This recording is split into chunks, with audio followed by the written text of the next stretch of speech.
पुढची बातमी पाहूयात। मी मुख्यमंत्री पदाच्या शर्यतीत नाही असं अजित पवारांनी एका इंग्रजी दैनिकाला दिलेल्या मुलाखतीमध्ये सांगितलंय। मुख्यमंत्री पदाचा निर्णय हा निकालानंतरच लागेल असं देखील अजित पवार म्हणतात। महायुतीचे नेते निकालानंतर हा निर्णय घेतील असं देखील अजित पवारांनी आता स्पष्ट केलंय। त्यामुळे अजित पवारांकडून विलासराव देशमुखांच्या कारकिर्दीचंही यावेळी कौतुक करण्यात आलंय।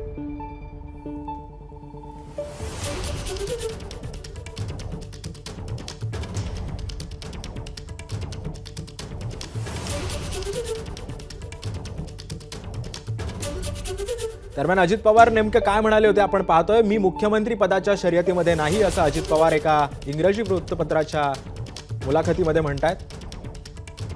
तर निकालानंतर मुख्यमंत्री पदाचा निर्णय होईल असं देखील अजितदादा म्हणतात।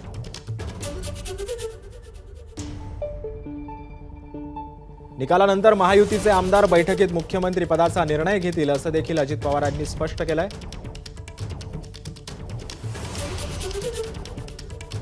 विलासराव देशमुख सर्वोत्कृष्ट मुख्यमंत्री होते असं देखील अजित पवार म्हणतात।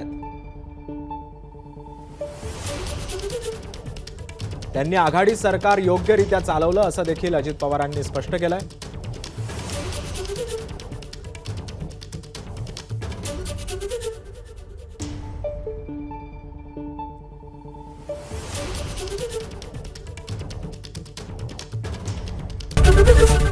एबीपी माझा, उघडा डोळे बघा नीट।